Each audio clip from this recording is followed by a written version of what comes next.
Here is the formal definition of a group. A non-empty set G together with a binary operation star as a group if the following four conditions hold. First one is for all x, y in G, x star y belongs to G, which is called closure property. Second, for all x, y, z in G, x star y star z should be equal to x star y star z, which is called associative property. Third one is existence of identity, which means that there is an element E in G such that for all x in G, x star E equals x equals E star x. And the last axiom, that is for x in G, there exists y in G such that x star y is equal to E equal to y star x, which is called the existence of inverse. Now in the above, the phrase together with a binary operation star should be noted for the reason that if you consider the set of all integers, that's a group under addition, but it is not a group with respect to multiplication, because other than 1 and minus 1, the rest of the elements do not have inverses with respect to multiplication. And the same way, binary, if it is replaced by ternary, and in the case of negative integers, then if not the all, at least the first two will hold good when we have collection of all negative integers. So the wordings are very important, under which operation that set becomes an algebraic structure. So set together with the operation satisfying certain conditions only will give us an algebraic structure. Here we have the algebraic structure to be a group. Now we say that G to be an abelian group if for all x, y in G, x star y equals y star x. Now these are the various notions in group theory: subgroups, normal subgroups, quotient groups, homomorphisms, cyclic groups. Now we have the definition of a subgroup. A non-empty subset H of a group G is a subgroup of G if under the operation in G, H itself forms a group. So you cannot change the operation and call the subcollection to be a subgroup. You may have a set which forms a group, but and under different operation its subcollection form a group. But in that case you cannot say that to be a subgroup.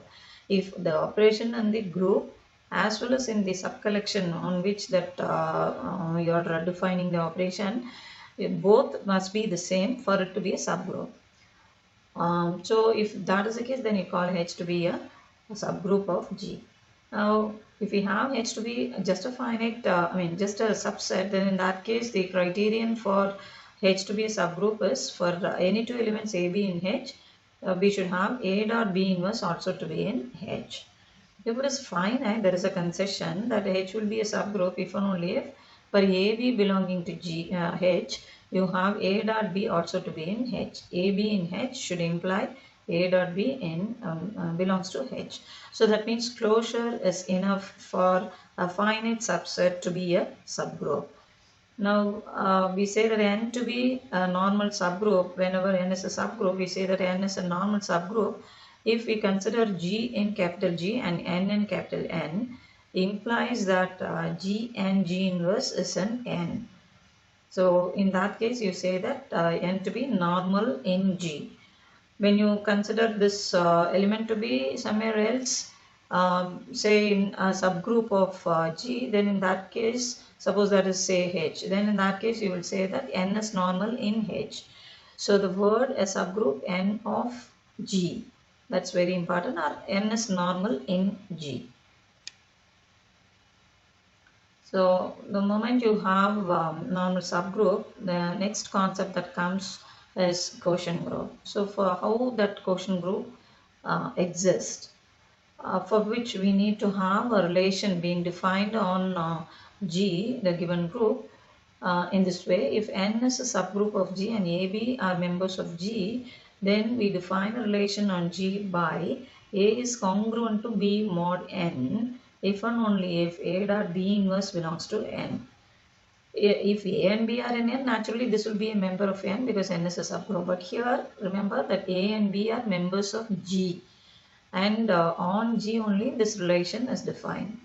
Now it can be easily proved that this is an equivalence relation on G, and once you have equivalence relation, you can talk about the equivalence classes.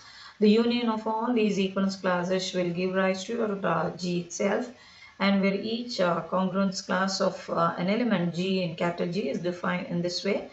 It is all those X in G which are related with G, all those elements which are related to G. So that is X congruent to G mod n in this case, and that is defined in this way. X dot G inverse belongs to n. So we can simply write this as on the set of all Ng where n range over capital N, and this collection is denoted as capital Ng. This is a right coset. This is called a right coset of n and G. Now on the other hand, if you define on G but any two elements A, B and G, A is congruent to B mod n if and only if A inverse B belongs to n, then also we can prove that this is an equivalence relation on G. And again we can have G to be the union of all those equivalence classes. So in this case we'll have the equivalence class of an arbitrary element G in capital G to be the set of all elements of the form Gn. There we had Ng, and here we have Gn, where your n range over capital N. So we have this collection being denoted as a G capital N, which is called a left coset of n and G. So this is right coset capital N G. This is small g capital N. So this is called right coset and this is called left coset. And you can talk about left coset or right coset only if you are given a subgroup. This is not defined for any non-empty subset of G. It is defined only for a subgroup of G. And we have, so because of this, for example, suppose I have only three right cosets A, N, Na and Nb. So my capital G will be the union of N, Na and Nb. Or in other words, our congruence relation, this one slices our capital G in this way. So we collect all the right cosets. In the context, if you consider only right coset throughout, it should be considered G mod n should be considered as the collection of all right cosets. Or if you consider all of them to be as left coset, then G mod n will be collection of all left cosets. We should stick on to only one notation. So here we are having the collection of all right cosets. G mod n is the collection of all right cosets, and that will form a group under the operation defined as Na dot Nb equals Nab. In fact, this is a criterion for n to be normal subgroup, and we have the operation dot being defined in this way. And this, remember, this relation slices our G into such equivalence classes. The union of all these equivalence classes is our G. And because any equivalence class and the behavior of right coset is the same, we can here say that any two right cosets are either disjoint or identical. Next is the concept of homomorphism. So once we have two structures, algebraic structures, so in this case we have groups. So if G is a group with operation says dot and G prime to be another group with operation star say, then what do we mean by group homomorphism? So it means that the image of the product should be equal to the product of the images. Image of the product should be equal to product of the images. If that is the case, then we call that mapping phi from G to G prime to be a group homomorphism. Now these are, the moment you have homomorphism, you need to talk about the kernel, all those elements of G. The kernel of this homomorphism is all those elements in G which are mapped onto the identity element of the codomain. All the elements in G you collect, and how should they behave? That those elements, their images under phi should be the identity element of the codomain. And these are the important properties possessed by this homomorphism. It takes the identity element of the domain to the identity element of the codomain. And the image of the inverse of an element is inverse of the image of that particular element. So phi of A inverse is phi of A the whole inverse. So these two properties will be used time and again whenever you have phi to be a homomorphism. And another concept that's associated with homomorphism is isomorphism, epimorphism, and isomorphic. So these are the terms that are related with this homomorphism. Now we have one-to-one homomorphism mapping from G to G prime to be isomorphism, and on to homomorphism between G and G prime is called epimorphism. And when we have phi from G to G prime to be one-to-one, onto and homomorphism, then we say that G is isomorphic to G prime. So these concepts are repeated. Whenever you have a homomorphism, all these concepts will be definitely repeated. Next we have the concept of cyclic group. Even this plays a major role in group theory. So what do we mean by a cyclic group? For that, we are familiar with Mahabharata, so in which Krishna is approached to become an ally by both Duryodhana and Arjuna. Krishna tells Arjuna and Duryodhana that he and his army will take two different sides and ask Arjuna to choose between him and his army. Arjuna requests Krishna to be with him in the war because Arjuna knows that Krishna is the generator. So this word generator, which means once you have that particular element, whatever you want, you can definitely get from that. So this is the concept behind the cyclic group.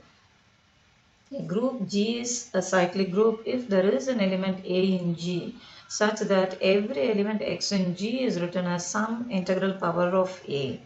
And this is the notation used. If you should be able to write any element in that group with the help of just a single element, then in that case that A is called, that particular element is called a generator, and this is the notation that is used. G is denoted in this way within bracket and then generator. And it is not that in a cyclic group you need to have only one generator. You can also have, so as this one says, the property, if order of G is n, the other generators, if A is one generator, that's not mentioned here, if A is one generator, then the other generators are A bar K. This G is the cyclic group generated by A means, how we can get the other generators? They are given by A to the power K, where the relation between this K and N is given. The GCD must be 1. We will have in a short while the concept of GCD of any two positive integers. Then another property for an infinite cyclic group, you cannot have as many as you want. You can have only two generators, namely A and its inverse. So in the case of infinite cyclic group, there are only two generators, A and A inverse. And very important property possessed by subgroup of a cyclic group is that is also cyclic. And normal subgroup in a cyclic group, what we can say, all the subgroups of a cyclic group will be normal subgroup. All the because the condition G and G inverse, G and G inverse, here that is this property, that is every cyclic group is an abelian group, is not mentioned, but it is the that property that's used in concluding that every subgroup of a cyclic group is automatically normal, because G dot Gn, G and G inverse, in that you can interchange your G and N so that you will have N G inverse, which is obviously a member of capital N. So all the subgroups of a cyclic group are normal subgroups. All the cyclic groups are abelian, and every subgroup of a cyclic group is cyclic. And for infinite cyclic group, there are only two generators. And once one generator of G is known, other generators can easily be determined using this. So here comes the definition, the GCD concept that was used here in the previous definition. Here we have, not in the previous definition, in one of the properties which was mentioned earlier, we have the definition of GCD. The positive integer C is said to be GCD of the given integers A and B if two conditions hold. First of all, it should be a common divisor. That means C must divide A and C must divide B also. And if D is any other divisor of A and B, then in order to have this to be the greatest, naturally D should divide C. So we say that C is GCD of A and B if we have these two conditions to be true. C divides A, C divides B, and any other divisor of A and B, say D, should be a divisor of C. And whenever we have the GCD of these two to be say 1, then in that case we say that A and B are relatively prime. For two integers to be relatively prime, we need them to be, we need the GCD to be 1. And one more concept is Euler's phi function. The number of positive integers less than n and relatively prime to n. So this is termed as Euler's phi function, and this is the notation used. Now suppose we want to find the number of integers, Euler's phi function for the integer say 7. By the definition, it is the number of positive integers less than n and relatively prime to n. So first we will list out and then count how many are there, and that will give phi of that integer 7. So 1 is a number which is less than 7, 2 less than 7, 3 less than 7, 4 less than 7, 5 less than 7, 6 less than 7. But is it enough for us to have this Euler's phi function? We need to have the GCD also to be 1.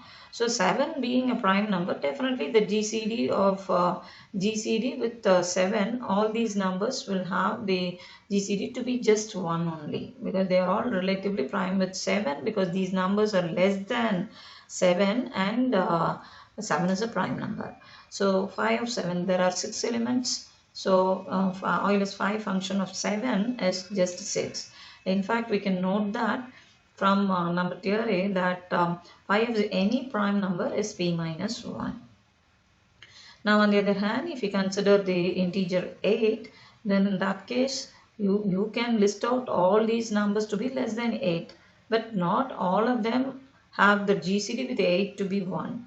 So what are the numbers which have the GCD with 8 to be 1? They are 1, 3, 5 and 7.